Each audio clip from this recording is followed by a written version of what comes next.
he hablado tanto de que el sentido literal no es el único en el que ha de interpretarse la Biblia, que seguramente muchos ahora se sorprenderán cuando al tratar de la Torre de Babel, en el capítulo 11 del Génesis, haga hincapié en el valor literal de este relato, pero en el valor literal de este relato rectamente entendido, bien entendido y de acuerdo con lo que sabemos de historia y de lingüística, etc. Los hijos de Noé, que pasan por ser pues la totalidad de la humanidad. Es que el libro del Génesis empieza así. Todo el mundo era de un mismo lenguaje e idénticas palabras. Vale, ¿qué es eso de todo el mundo? Pues los hijos de Noé. Los hijos de Noé. A eso se refiere cuando se refiere a todo el mundo y a la humanidad, que no coincide con lo que nosotros sabemos que era todo el mundo y la humanidad en los tiempos más remotos, en los tiempos primitivos. Estamos yendo a un momento histórico. Estos hijos de Noé. Histórico, pero contado de manera metafórica, por supuesto, como un cuento. Noé coincide con el personaje llamado de diferentes formas, bueno, vamos a ver, Siutsura Outnapishtim. Bueno, venga, vamos a desandar mucho el camino. Casi el primer texto literario que podemos entender, porque hay escritura que no sabemos leer, pero el primer texto literario que podemos entender son las instrucciones de Shuruppak, hijo de Ubaratutu. Las instrucciones de Shuruppak es más o menos de 2600 a.C. Instrucciones de Shuruppak. Sí, quiero hablar con conocimiento de causa. Instrucciones de Shuruppak, hijo de Ubaratutu. Bueno, pues este texto, que es el más antiguo que tenemos, empieza remontándose a la noche de los tiempos, a tiempos muy remotos, y uno dice, vaya, hombre, para el texto más antiguo que tenemos, resulta que nos manda otra ventanilla y nos manda un tiempo aún más antiguo. Bueno, pues el rey Shuruppak es hijo de Ubaratutu. Y Ubaratutu se supone que es el último rey de Sumeria antes del diluvio. O sea, todo está vinculado con esta idea del diluvio.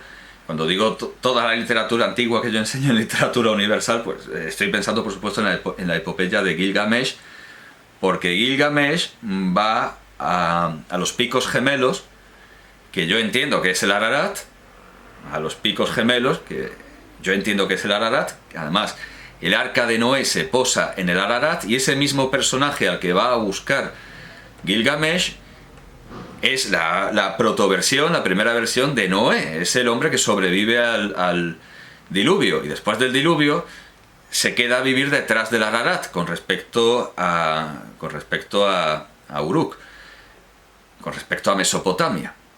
O sea, digamos que Noé vive en Armenia, ¿no? Detrás del Ararat. Ya lo digo, todo geográficamente coincide, la narrativa es la misma. La Biblia, cuando habla de Noé, está hablando de un personaje que existe en la literatura sumeria, en la literatura acadia, en la literatura hitita, con diferentes nombres. Bien. Esto es conocer el sentido literal, precisamente. Conocer el sentido literal no es vivía Noé, no. Conocer el sentido literal es saber qué entendemos cuando hablamos de Noé. Que Noé es este mismo Siutsura, este mismo Utnapishtim. Es que quiero desambiguar. O sea, Utnapishtim es la versión babilónica, eso es. El nombre Utnapishtim es el que le dan los babilonios, en acadio, los babilonios. Claro, yo es que había leído recientemente Siutsura, pero veo que la lectura Siusudra, que es la que yo había hecho siempre, es la clásica, Siusudra. Como sabemos, hay muchas divergencias a la hora de vocalizar y de leer algunos nombres propios. Utnapishtim, Ziusudra o Ziusudra, es la versión que yo siempre he dado. Y los acadios, pero no los babilónicos, sino los acadios anteriores a la época babilónica, los llamaban Atrahasis, que también tiene Atrahasis un montón de versiones. Atrahasis o Atarhasis, Atramhasis. Todo esto es lo mismo que Noé. Todo esto es lo mismo que Noé. Y en eso consiste en conocer verdaderamente el sentido literal. Y a partir del sentido literal ya sacar conclusiones alegóricas o morales. Pero esto es el sentido literal, que cuando se nos dice Noé, se nos está hablando de Atramhasis o Atrahasis. También se identifica con este Ubartutu o Ubaratutukin. También se identifica con este último rey del diluvio, pero a lo mejor no es exactamente lo mismo. Bueno, el caso es que Noé termina con el diluvio, con su movida acuática, acaba en el Ararat, y tanto en la leyenda bíblica como en la leyenda de Gilgamesh, pues acaba en el Ararat. Hemos dicho, ¿no? Acaba en el Ararat. Y en la leyenda bíblica se baja del arca, planta una vid, la pisa, deja que fermente, hace vino, se emborracha y se pone a hacer el gamba desnudo en mitad de su tienda.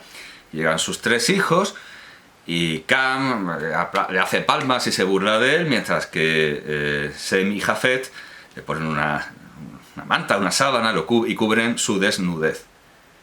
Cubren su desnudez, que en este caso significa cubrir la desnudez, a diferencia de lo de descubrir la desnudez, que es otra cuestión. Entonces, como bien sabemos, los hijos de Noé son Sem, Cam y Jafet. Estos 3 hijos sintetizan en 3 personas, en 3, además, personalidades distintas, en una narración, en un relato, en un mito, sintetizan 3 pueblos y 3 familias lingüísticas. Y esto está bien hecho y tiene que ver con la realidad, efectivamente. Porque los lingüistas actuales siguen considerando que hay un grupo del afroasiático en el que están los egipcios, que vendría a ser lo que los lingüistas antiguos llamaban camítico por Cam, porque Cam se supone que da descendencia, que tiene como descendencia a los egipcios. Entonces las lenguas del ámbito egipcio son lenguas camíticas y todavía se puede decir camítico.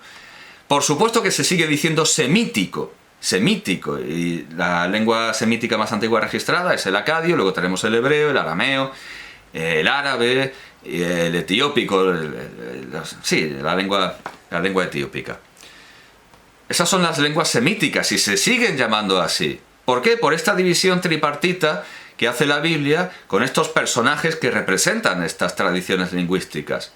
El camítico, las lenguas egipcias, el semítico, las lenguas que se siguen llamando semíticas, el acadio, el hebreo y el árabe, y lo que podríamos, y se llamó en el siglo XVIII, jafético, a lo que se llamó jafético, y que básicamente eran, en tiempo de la Biblia, los hititas, que es el pueblo más antiguo de esta familia, en cuanto a tener manifestaciones escritas. El jafético ahora se llama indoeuropeo, también se llama indogermánico, indoario, etc. Pero bueno, el nombre menos problemático y más aceptado es indoeuropeo. Pero el indoeuropeo básicamente es el jafético, la lengua jafética. Este tercer grupo de una misma familia, porque las lenguas camíticas, las lenguas semíticas y las lenguas indoeuropeas vienen de una misma rama, porque tienen muchas cosas en común. La mayoría de los lingüistas acepta esto, cierto es que algunos no, pero poco a poco se va viendo que, caramba, bueno, estoy pensando, ¿quién acepta esto ante todo? Los Cavalli Sforza, los genetistas Cavalli Sforza, que intentaron sobreponer un mapa de la evolución de las lenguas a un mapa de la evolución genética de la presencia de distintas comunidades a lo largo de la historia y del mundo. Y ellos, por supuesto, aceptan que semítico, camítico e indoeuropeo, antes jafético, pertenecen a un mismo tronco, vienen de un mismo tronco. Entonces, literalmente, esto se puede tomar como Esto es correcto, por lo tanto, la interpretación literal de esto de los hijos de Noé es correcta aquí. Es correcta, bien hecha, naturalmente. No que realmente Noé se pusiera ahí desnudo y cómo bailaba Noé, ese tipo de cosas. Todo esto lo veremos, por cierto, a propósito de una pregunta del emperador Claudio. ¿Y cómo bailaba y qué canción bailaba? ¿Qué canción bailaba Noé? Se puede preguntar. Pero bueno, esto lo dejamos desde luego para otra lección, para el estudio de otra lección. Bien, entonces, que aquí la Biblia se puede interpretar literalmente. Sí, hay en la humanidad, en el tiempo en el que la Biblia tiene noticia, 3 grandes grupos lingüísticos. Es demasiado antiguo el sumerio, a pesar de que fue una de las lenguas que estuvo viva más tiempo en toda la historia de la humanidad. No tanto como el chino o el griego, pero el sumerio sobrevivió muchos milenios. No sé, está en pugna con el latín. No sé si... Creo que más tiempo que el latín. Logró más tiempo del que lleva ahora el latín, como lengua de cultura, como lengua literaria, como lengua incluso administrativa. El sumerio sobrevivió mucho tiempo porque los invasores acadios la aceptaron, y luego los babilonios, como se ha dicho. Sobrevivió mucho tiempo el sumerio. Pero curiosamente, el relato bíblico divide la humanidad en camitas, semitas y jaféticos o indoeuropeos, pero no tiene en cuenta el sumerio, que es una cosa que, no sé, no tenía presente, porque el sumerio no pertenece a ninguno de estos 3 grupos emparentados. El sumerio es una lengua aislada, que no sabemos de dónde sale, como el euskera. El sumerio es una lengua que estaba ahí, cuando llegaron los invasores semitas, pues estaba ahí, y no se sabe de dónde sale, no se sabe de dónde salió. Y el relato bíblico no la tiene en consideración, porque lo que nos está contando el relato bíblico no es la historia de la humanidad desde su principio. No, nos está contando una humanidad mucho más restringida, una humanidad mucho más próxima a quienes lo cuentan.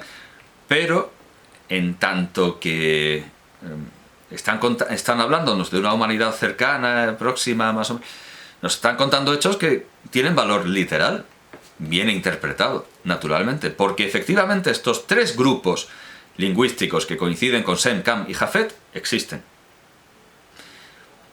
Es cierto que no dice nada del sumerio, es cierto, porque ya le parecería una cosa muy, muy antigua, lo cual es bastante revelador, pero ya lo digo, que el sumerio estuvo vigente como lengua de cultura, como lengua religiosa, hasta que se cerraron los templos, como la lengua egipcia. Hasta que la lengua egipcia sobrevivió hasta que el último emperador, hasta que hubo un emperador, Maximino, que decidió que ya no... los sucesores de Maximino tuvieron la culpa, porque Maximino sí quiso tener su nombre en cartuchos jeroglíficos. Maximino es el último. Eran unos jeroglíficos ahí muy cutres y muy mal. Se estaba perdiendo todo. A partir de Maximino se pierde el egipcio. Y evidentemente es con el cierre de los templos con lo que se pierde la escritura cuneiforme y todas las lenguas que se escribían con ella. Con el cierre de los templos babilónicos o caldeos, como los llamaban ellos, aunque durante un tiempo se estuvo llamando caldeo al arameo. Ahí, desde luego, es como lo de Atramhasis, y hay cierta confusión de los nombres que puede ser a veces, desde luego, problemática. Bien, entonces podemos enfrentarnos ya he explicado, porque era útil, el valor literal de la historia de la Torre de Babel. Realmente hay 3 grupos lingüísticos que coinciden con los hijos de Noé. Dicho esto, podemos pasar a otro tipo de interpretaciones, a la moral, a la alegórica, etc. Empieza diciendo, lo leo todo. Todo el mundo era de un mismo lenguaje e idénticas palabras. Al desplazarse la humanidad desde Oriente, pero es una humanidad muy, muy restringida, solo los hijos de Noé. Claro que para los musulmanes los hijos de Noé son todos, o por lo menos todos los que practican la religión del libro, pero luego se descubrió que había gente que no eran tan hijos de Noé, que eran cafres y que era otra gente. Porque no encaja la historia bíblica con la historia real, porque la historia bíblica está hablando de un periodo mucho más cercano y mucho más reducido. Y si seguimos la Biblia, pues evidentemente no podemos hablar de los magdalenienses ni de gente que aquí no sale. Entre otras cosas, porque quienes escriben esto como escritura sagrada y no como manual de historia o como manual de ciencia, pues ni siquiera sabían que existían. Ni siquiera sabían que existían. Y esto no tiene que ver, o no es de importancia para la revelación. En la revelación Dios no nos da la fórmula del ácido acético, ni nos... a pesar de que el ácido acético se conoce, por supuesto, que es el vinagre, pero no nos da la tabla periódica. La tabla periódica no tiene sentido ni encaja como revelación divina. Bueno, pues igualmente la periodización de la evolución de la humanidad en cromañones y todo eso no tiene que ver con la revelación. No tiene que ver con la revelación. ¿No? Es otro negociado, no tiene sentido. No tiene sentido exigir ciertas cosas. Entonces, bueno, decía, al desplazarse la humanidad desde Oriente hallaron una vega en el país de Senaar y allí se establecieron. Entonces se dijeron el uno al otro, o sea, todos los hijos de Noé, ¿verdad? Ea, vamos a fabricar ladrillos y a cocerlos al fuego. Así el ladrillo les servía de piedra y el betún de argamasa. Después dijeron, ea, vamos a edificarnos una ciudad y una torre con la cúspide en los cielos y hagámonos famosos. O sea, ya tenían esa idea de ser youtubers o tiktokers. Este principio que persigue a la humanidad, hagámonos famosos. Por si nos desperdigamos por toda la haz de la tierra. Y aquí la nota religiosa que he dicho, para perpetuar nuestro nombre. Esta es una expresión del orgullo humano que pretende darse a sí mismo el honor y la gloria que corresponden al nombre de Dios. Salmos 115.1. En contraposición con el capítulo anterior, la parábola de la Torre de Babel presenta la variedad de las lenguas y la dispersión de los pueblos con una visión pesimista. O sea, en la otra es que cada cual montó su familia. Esta es otra versión pesimista. Ellas son el castigo divino a la pretensión de erigir una civilización fundada en la autoexaltación del hombre y en el olvido de Dios. El milagro de las lenguas en Pentecostés, Hechos de los Apóstoles 2, 5, 12, es el reverso de la confusión provocada en Babel. Es decir, ese episodio neotestamentario cierra este arco narrativo, por así decirlo. Bajó Yahvé a ver la ciudad y la torre que habían edificado los humanos. Esto evidentemente tampoco se puede interpretar en sentido literal. Bajó Yahvé como en ascensor, se presentó ahí Yahvé, yo qué sé, en zapatillas y con una bata, madre, con el periódico debajo del brazo. Interpretar esto en sentido literal no tiene sentido, no tiene ningún sentido. Bajó Yahvé a la ciudad y la torre que habían edificado los humanos, y dijo Yahvé, he aquí que todos son un solo pueblo con un mismo lenguaje, y este es el comienzo de su obra. Ahora nada de cuanto se propongan les será imposible. Aquí está la lectura moral. Aquí la Biblia nos transmite que si los hombres se ponen de acuerdo nada les resulta imposible, pero que eso no puede hacerse a costa del culto debido a Dios. Eso también es una interpretación moral. Bueno, y entonces Yahvé dice, o Jehová en la protestante, ea pues, bajemos y una vez allí confundamos su lenguaje de modo que no entienda cada cual el de su prójimo. Y desde aquel punto los desperdigó Yahvé por toda la haz de la tierra y dejaron de edificar la ciudad.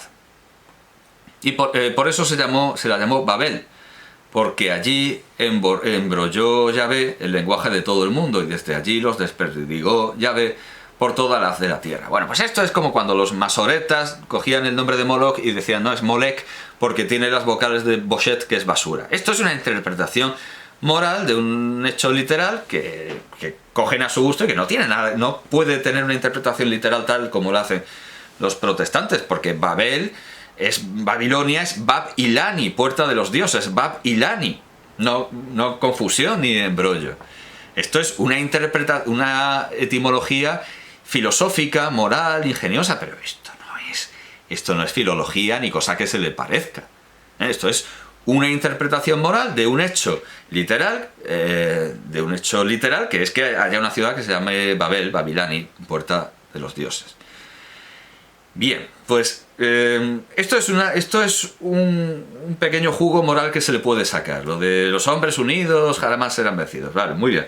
Pero hay algo muy interesante en el versículo primero que ha de discutirse. Todo el mundo... No, bueno, en fin, eso. No, en todo el pasaje. Todo el mundo era de un mismo lenguaje, idénticas palabras. Claro, uno dice, ¿es posible que todo el mundo de los hijos de Noé, sí, en algún momento compartieron lengua? Claro, efectivamente, en algún momento compartieron lengua. Ahora, todo el mundo en sentido, es decir, los cromañones, los neandertales, pues no, evidentemente no, porque evolucionaron en partes distintas, crearon lenguajes distintos, no podían, porque nunca hubo una unidad entre... Bueno, supongo, no lo sé. A lo mejor sí, es decir, a lo mejor los cromañones y los... No, sí, biológicamente sí. Pues sí, seguramente hubo alguna vez una lengua original. Pero que no se habló en Sennaar. Se habló pues, no, tampoco en Old Dubai, que es donde tenemos los restos homínidos más antiguos, los restos ahí más o menos humanos. Sí, humanos, ¿verdad? En Old Dubai, sino, yo qué sé, en otra parte, porque que aparezca un testimonio no quiere decir que eso fuera lo único que había. Es más, es que se dice, no, el ser humano nació en África, pues a lo mejor nació, yo qué sé, a lo mejor nació mucho más abajo. Pero lo que tenemos es lo que tenemos, y lo que se ha conservado es lo que se ha conservado hasta que se descubra otra cosa. Y tampoco quiere decir que la gente que vive encima de esos restos en Old Dubai, pues sean los hombres más antiguos, porque ahí la gente se ha estado moviendo y yendo de acá para acá. Es cierto que como lenguas más arcaicas se tienen portales las Khoisan, precisamente las del grupo Hoi y las del grupo San, que son los bosquimanos, que es gente muy antigua, y con costumbres muy arcaicas y con cosas sorprendentes en la lengua, como usar el clic vocálico, que nosotros no lo usamos para... Bueno, en fin, eso no quiere decir que realmente esa gente fuera la misma que empezó a salir de ahí. Tampoco nos emocionemos. Y los datos genéticos de los Cavalli Sforza tampoco son... O sea, hay que ser humildes y reconocer que nos falta un montón, nos faltan un montón de datos. Nos faltan mucho. Es que de una mandíbula ahí ya se quiere un poco de calma. Esto es un puzzle en el que faltan casi todas las piezas. Vamos manejándonos como podemos, pero aquí faltan casi todas las piezas. Y nos orientamos es como cuando se pierden neuronas y las neuronas se reorganizan. Estamos reorganizándonos como podemos, pero nos faltan muchas conexiones y muchas neuronas. El caso es que aquí se nos plantea un problema. Resulta que compartiendo lengua todos se llevan bien y están de acuerdo. Pero esto me merece un comentario a partir de George Bernard Shaw. Tengo aquí un artículo titulado Britain and America are two nations divided by a common language. Es un artículo de 2016 en la página Quote Investigator. Investigador de citas, porque como hay muchas citas que son populares y nunca se dice la fuente, de qué libro vienen, de qué año son, pues es necesario que existan páginas como esta que localizan la fuente. Y entonces voy a resumir lo que esta página ha descubierto, lo que... bueno, no veo quién firma, vamos a ver, lo que... bueno, no viene firmado, firma la página, investigador de citas. Bueno, bien, hay un agradecimiento, pero bueno, vale. Y además se dirige la carta a querido investigador de citas. El influyente dramaturgo irlandés y comentador, pero bueno, no sé, aforista podría ser, George Bernard Shaw ha sido engalanado con la autoría de una observación humorística sobre la lengua. Aquí hay 4 versiones, vale. Entonces, ¿qué ha encontrado el investigador de citas? Que en El fantasma de Canterville de 1887 de Oscar Wilde, que es una buena lectura para los estudiantes desde luego, se dice esto.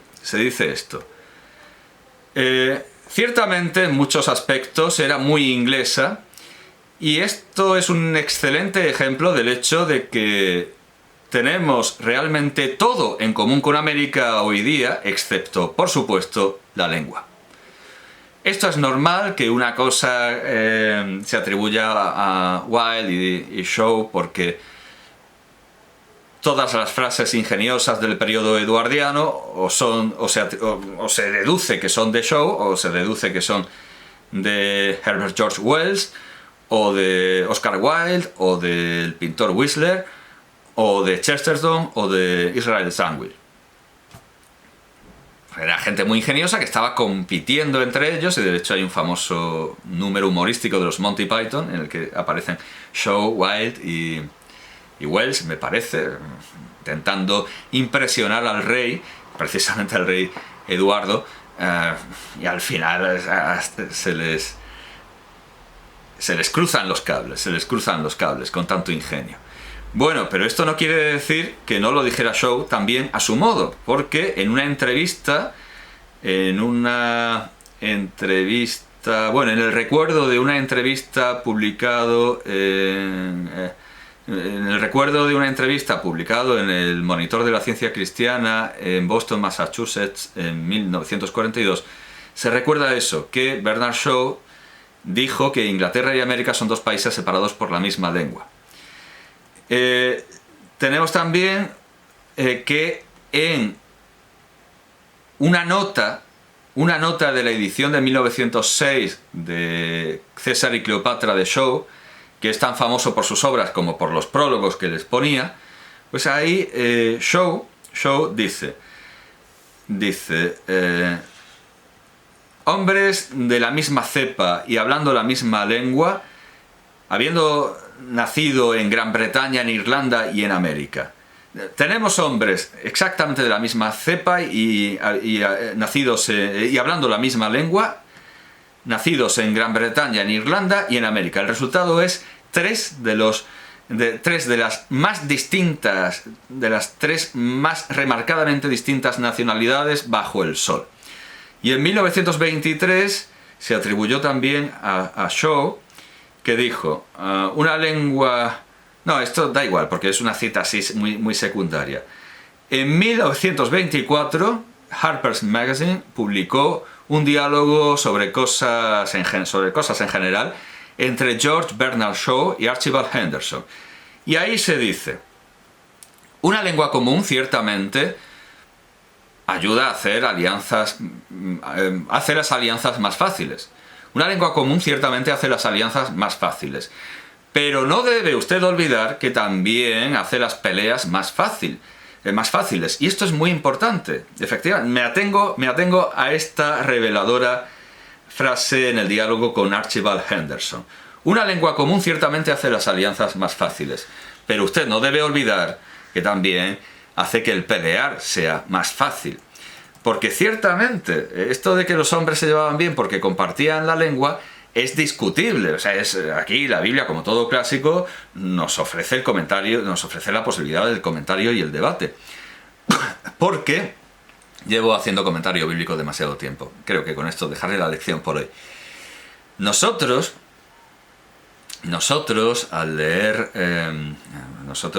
la Biblia, nosotros no tenemos ningún problema con los bosquimanos. Era lo que iba a decir antes de...